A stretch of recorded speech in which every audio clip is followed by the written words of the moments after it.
नमस्कार दोस्तों, अतुल्य भारत पॉलिटिकल साइंस के YouTube चैनल पर आपका हार्दिक स्वागत है। दोस्तों, हम मौलिक अधिकार पढ़ रहे थे और हमने मौलिक अधिकारों में समानता का अधिकार पूरा पढ़ लिया था। दोस्तों, उसके आगे हम आज पढ़ने जा रहे हैं। तो हमें दूसरा अधिकार आज देखना है, स्वतंत्रता का अधिकार।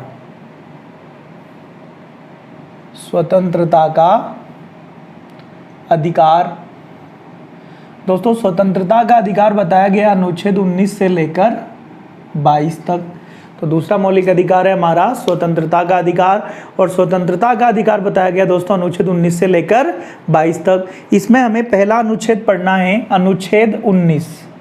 स्वतंत्रता के अधिकार में हमें पहला अनुच्छेद पढ़ना है दोस्तों, अनुच्छेद 19। अनुच्छेद 19 में बताया गया है नागरिकों को प्राप्त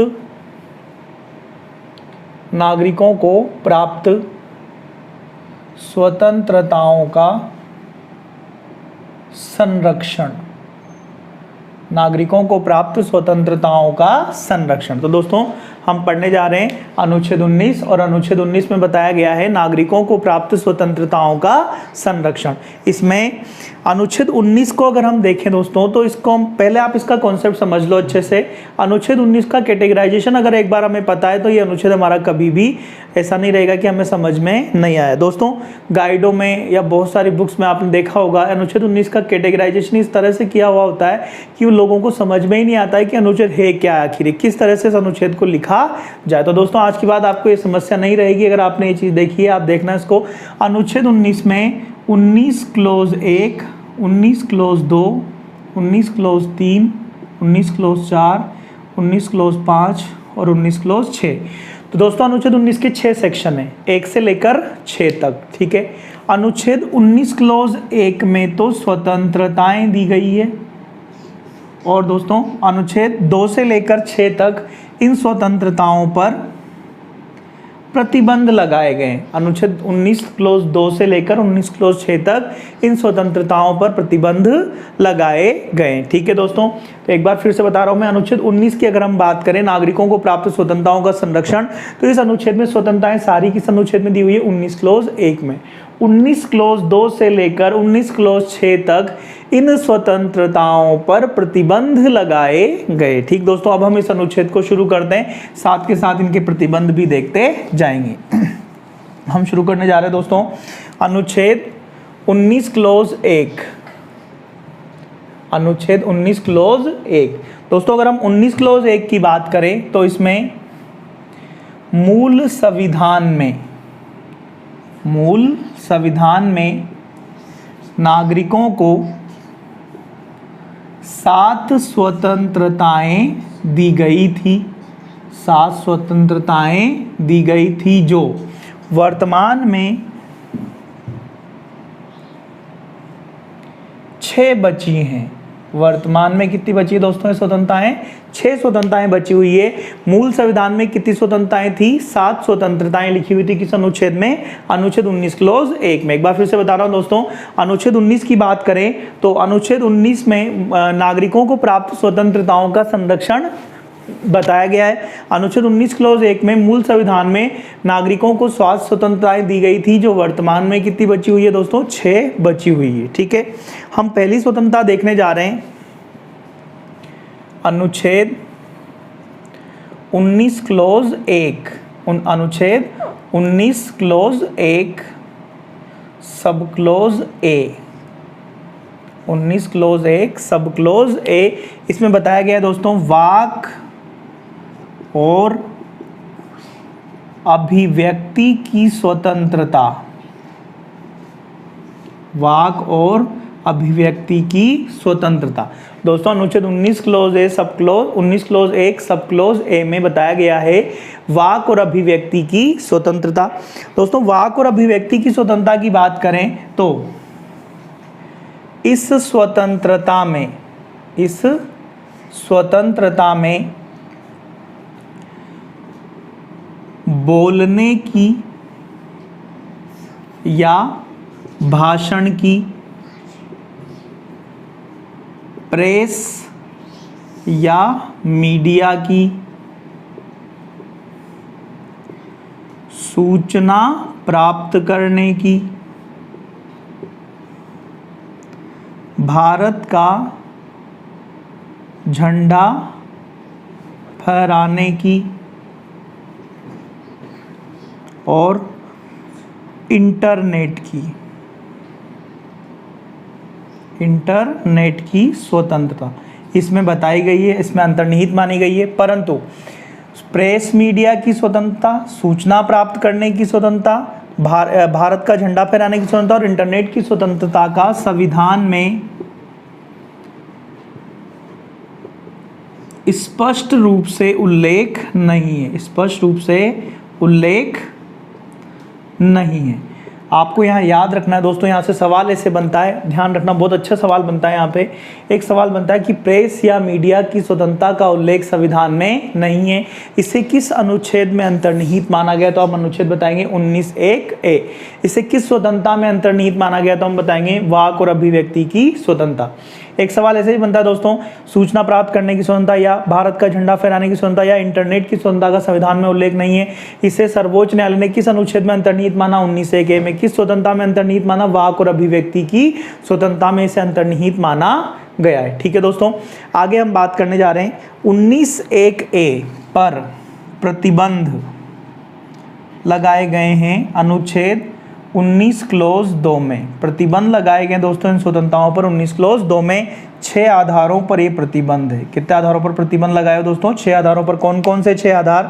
पहला आधार है लोक व्यवस्था, पहला आधार है लोक व्यवस्था। दूसरा आधार है नैतिकता और सदाचार। तीसरा आधार है दोस्तों देश की संप्रभुता, देश की संप्रभुता। चौथा आधार है देश की एकता और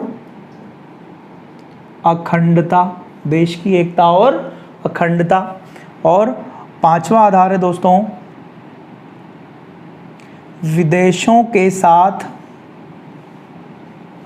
मित्रतापूर्ण संबंध, मित्रतापूर्ण संबंध। और छठा आधार है दोस्तों न्यायिक अवमानना, न्यायिक अवमानना। 6 आधारों पर वाक और अभिव्यक्ति की स्वतंत्रता पर प्रतिबंध लगाया गया है। दोस्तों आप ध्यान से देखना, इसको एक एक करके समझते हैं।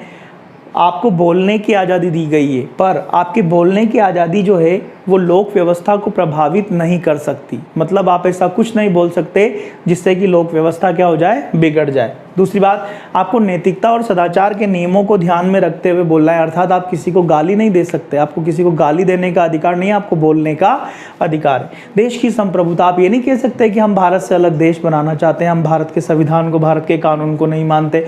एकता और अखंडता सेम बात हो जाती है दोस्तों। विदेशों के साथ मित्रतापूर्ण संबंध, जब भारत का किसी देश के साथ संबंध बन रहा है, उस संबंध के विरुद्ध आपको एक शब्द भी बोलने का अधिकार नहीं है।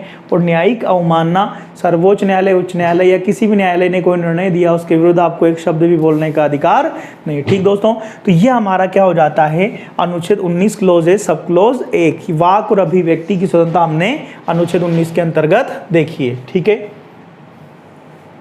दूसरा हम देखने जा रहे हैं यहां पर अनुच्छेद 19(1)(b), अनुच्छेद 19(1)(b।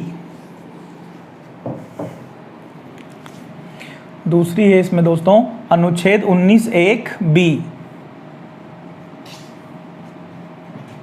19(1)(b) में बताया गया है शांतिपूर्ण ढंग से बिना हथियारों के सभा सम्मेलन करने की स्वतंत्रता। शांतिपूर्ण ढंग से बिना हथियारों के सभा सम्मेलन करने की स्वतंत्रता। दोस्तों अगर हम इस स्वतंत्रता की बात करें तो इस स्वतंत्रता का अपवाद भारत में सिख समुदाय है। भारत में कौन है दोस्तों? सिख समुदाय है, इस स्वतंत्रता का अपवाद है। अपवाद कैसे दोस्तों? सिख समुदाय सभा सम्मेलन करते समय, सभा सम्मेलन करते समय कटार धारण कर सकते हैं। सभा सम्मेलन करते समय क्या कर सकते हैं दोस्तों? कटार धारण कर सकते हैं। ठीक है, एक बार फिर से बता रहा हूँ, हमने दूसरी स्वतंत्रता देखी है 1901 शांतिपूर्ण ढंग से बिना हथियारों के सभा सम्मेलन करने की स्वतंत्रता। इस स्वतंत्रता का अपवाद भारत में सिख समुदाय है जो सभा सम्मेलन करते समय कटार धारण कर सकते हैं। अगली बात दोस्तों, 19(1)(b) पर प्रतिबंध लगाए गए हैं अनुच्छेद 19 क्लोज 3 में। दोस्तों इस स्वतंत्रता पर प्रतिबंध किस अनुच्छेद में? 19 क्लोज 3 में। और ये प्रतिबंध जो है दोस्तों ये 3 आधारों पर लगाए गए हैं। कितने आधारों पर लगाए गए दोस्तों प्रतिबंध? 3 आधारों पर। 3 आधार कौन कौन से हैं? तो इसमें पहला आधार है लोक व्यवस्था, दूसरा आधार है दोस्तों देश की संप्रभुता, और तीसरा आधार है देश की एकता और अखंडता।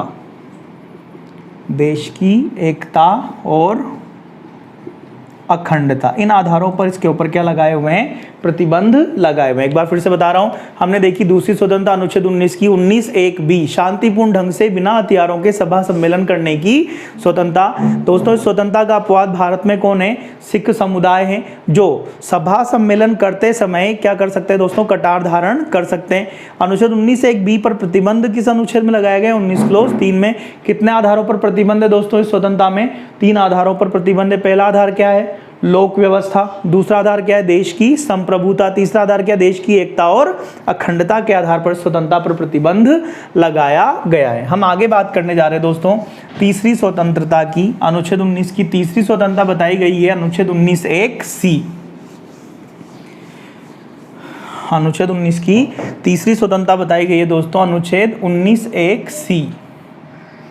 19(1)(c) 19(1)(c) में बताया गया है संगठन एवं संघ बनाने की स्वतंत्रता। संगठन एवं संघ बनाने की स्वतंत्रता। संगठन एवं संघ बनाने की स्वतंत्रता। इसकी अगर हम बात करें दोस्तों तो संगठन एवं संघ बनाने की जो स्वतंत्रता है यह भारत में लोकतंत्र का आधार है। यह स्वतंत्रता भारत में लोकतंत्र का क्या है दोस्तों? आधार है। क्यों है आधार? क्योंकि इसके तहत ही भारत में छात्र संघ, राजनीतिक दल, मजदूर संघ, व्यापार संघ आदि का निर्माण किया जाता है। आदि का क्या होता है दोस्तों? इसी के आधार पर निर्माण होता है। ठीक है, यहीं पर एक बात आपको याद रखनी, पूछा जा सकता है आपसे 97वें संविधान संशोधन 2011 से सहकारी समितियों का निर्माण भी इसके अंतर्गत सहकारी समितियों का निर्माण भी इसके अंतर्गत शामिल किया गया। ठीक है दोस्तों, पहले यहाँ सहकारी समितियों का निर्माण करना हमारा मौलिक अधिकार नहीं था, अब इसे 97वें संशोधन 2011 के तहत हमारा क्या बना दिया गया है? मौलिक अधिकार बना दिया गया। एक बार फिर से बताता हूँ दोस्तों, हमने देखा अनुच्छेद 19(1)(c) संगठन एवं संघ बनाने की स्वतंत्रता। दोस्तों ये स्वतंत्रता जो है भारत में लोकतंत्र का क्या है? आधार है। लोकतंत्र का आधार क्यों दोस्तों? क्योंकि इसी स्वतंत्रता के आधार पर भारत में छात्र संघ, राजनीतिक दल, मजदूर संघ, व्यापार संघ आदि का निर्माण होता है। 97वें संविधान संशोधन 2011 से सहकारी समितियों का निर्माण भी स्वतंत्रता के अंतर्गत शामिल किया गया। अगली बात है दोस्तों 19(1)(c) पर प्रतिबंध लगाए गए हैं अनुच्छेद 19 क्लोज 4 में। कितने आधारों पर? 4 आधारों पर इस स्वतंत्रता पर क्या है? प्रतिबंध है। कौन कौन से दोस्तों 4 आधार? तो पहला आधार है लोक व्यवस्था के आधार पर। पहला आधार क्या है दोस्तों? लोक व्यवस्था। दूसरा आधार है नैतिकता एवं सदाचार। तीसरा आधार है दोस्तों देश की संप्रभुता। और चौथा आधार है दोस्तों देश की एकता और अखंडता। देश की एकता और अखंडता।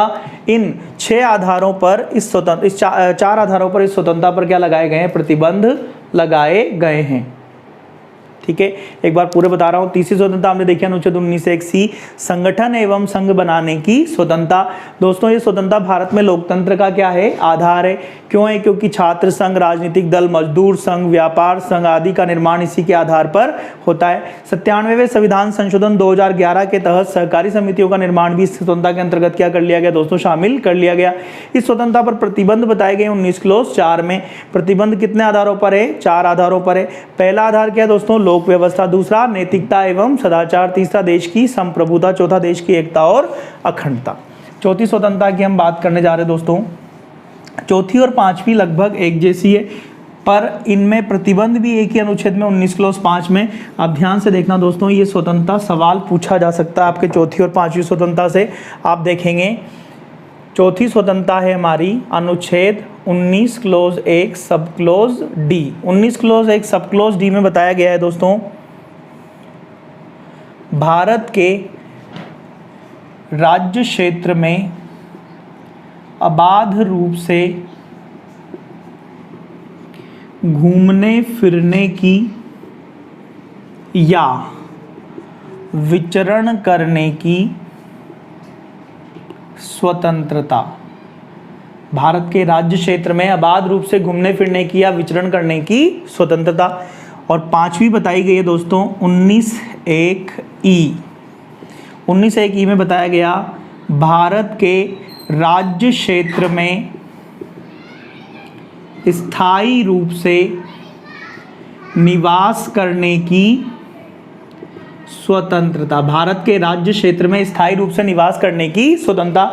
दोस्तों हमने 2 स्वतंत्रता की बात करी है, 19(1)(d) और 19(1)(e). 19(1)(d) में बताया गया भारत के राज्य क्षेत्र में अबाध रूप से घूमने फिरने की स्वतंत्रता या विचरण करने की स्वतंत्रता। और 19(1)(e) में बताया गया भारत के राज्य क्षेत्र में स्थायी रूप से निवास करने की स्वतंत्रता। दोस्तों इन दोनों स्वतंत्रताओं पर प्रतिबंध की अगर हम बात करें तो इन दोनों स्वतंत्रताओं पर 19(1)(d) और 19(1)(e) दोनों पर प्रतिबंध बताए गए दोस्तों अनुच्छेद 19 क्लॉज 5 में। दोनों स्वतंत्रताओं पर प्रतिबंध बताए गए दोस्तों 19 क्लॉज 5 में।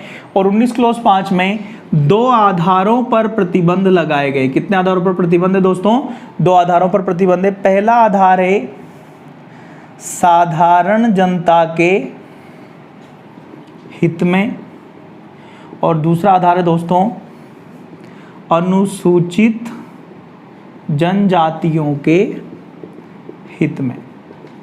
दोस्तों अगर हम बात करें साधारण जनता के हित में क्या प्रतिबंध है, तो साधारण जनता के हित में आप ऐसी जगह नहीं जा सकते जो राष्ट्रीय महत्व के स्थल हैं या नेशनल पार्क हैं, इनके कोर एरियाज हैं। नेशनल पार्क के कोर एरियाज में जहाँ हिंसक पशु निवास करते हैं वहाँ में जाने का अधिकार नहीं है, घूमने फिरने का अधिकार नहीं है, बसने का अधिकार नहीं है। इसके अलावा दोस्तों और भी ऐसी जगह जैसे अनुसूचित जनजातियों की अगर अपन बात करें तो अनुसूचित जनजातियों के अंतर्गत जो आदिम अवस्था में जनजातियाँ निवास करी उनके बीच हमें घूमने फिरने की और स्थायी रूप से निवास करने की स्वतंत्रता नहीं होती। जैसे अंडमान निकोबार में निवास करने वाली एक जनजाति है जारवा आदिवासी जनजाति, इसके बीच हमें घूमने फिरने की स्वतंत्रता नहीं होती। ठीक है दोस्तों, इसके बाद हम आगे बात करने जा रहे हैं छठी स्वतंत्रता की, जो अब हमारे संविधान में नहीं है। छठी स्वतंत्रता जो यहाँ थी वो अब हमारे संविधान में नहीं है दोस्तों।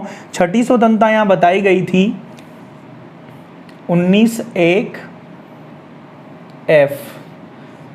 19(1)(f) में बताया गया संपत्ति रखने और उसके प्रबंधन करने की स्वतंत्रता। संपत्ति रखने और उसके प्रबंधन करने की स्वतंत्रता।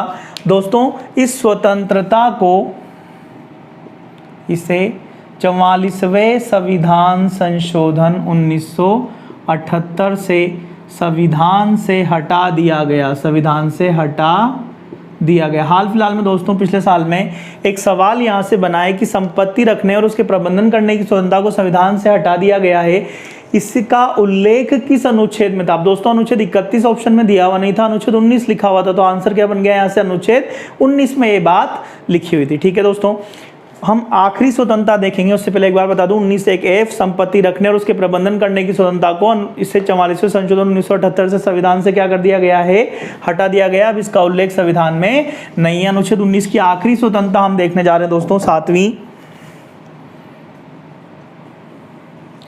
अनुच्छेद 19(1)(g). 19(1)(g) में बताया गया किसी भी प्रकार का व्यापार, व्यवसाय या कारोबार करने की स्वतंत्रता, किसी भी प्रकार का व्यापार, व्यवसाय या कारोबार करने की स्वतंत्रता, अनुच्छेद 19(1)(g). इस स्वतंत्रता पर प्रतिबंध बताए गए हैं दोस्तों अनुच्छेद 19 क्लॉज 6 में। जैसे कुछ पेशे अपनाने के लिए डिग्री की अनिवार्यता होगी।